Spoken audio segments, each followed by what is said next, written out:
دوسری طرف کراچی سول اسپتال کی تازہ ترین صورتحال بھی جانتے ہیں، جہاں پر نمائندہ سعد شریف اس وقت ایم ایس سول اسپتال کے ساتھ موجود ہیں، ان سے جانتے ہیں کہ وہاں کیا صورتحال دیکھی جا رہی ہے۔ جی سعد۔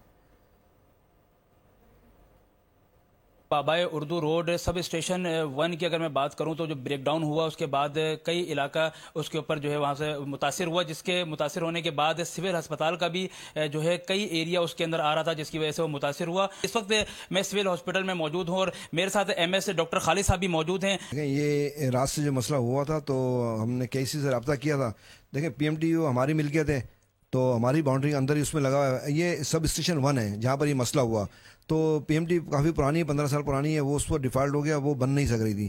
تو پھر کے سی والوں نے ہم سے جو ہے انڈر ٹیکنگ لی ہے، ہم نے انہیں انڈر ٹیکنگ دی ہے تاکہ اس کے پیمنٹ آپ کو کر دیں گے، تو اس پہ وہ لوگ لگے ہوئے اور بات ہو گئی، پی ایم ٹی وہاں سے جو ہے لے کر آ رہے ہیں وہ، تو انشاءاللہ میں سمجھتا ہوں کہ 5-6 گھنٹے میں اس کا ہو جائے گا۔ 2 جنریٹر ہیں اس سب اسٹیشن 1 میں جو لگے ہوئے ہیں، اس سے کام ہمارا چل رہا ہے۔ ابھی ایک کو ہم ریسٹ دیتے ہیں، دوسرے چلاتے ہیں۔ ایم ایس صاحب کا بھی یہی بتانا ہے کہ الیکٹرک سے رابطہ ہو گیا ہے اور پی ایم ٹی یہاں پر لگنے کے بعد جو سارے معاملات ہیں بجلی کے وہ فراہم کر دیے جائیں گے، جو ہے بجلی بحال ہو جائے۔ شریف تفصیلات کے لیے سبسکرائب کریں اور بیل دبائیں تاکہ کوئی خبر رہ نہ جائے۔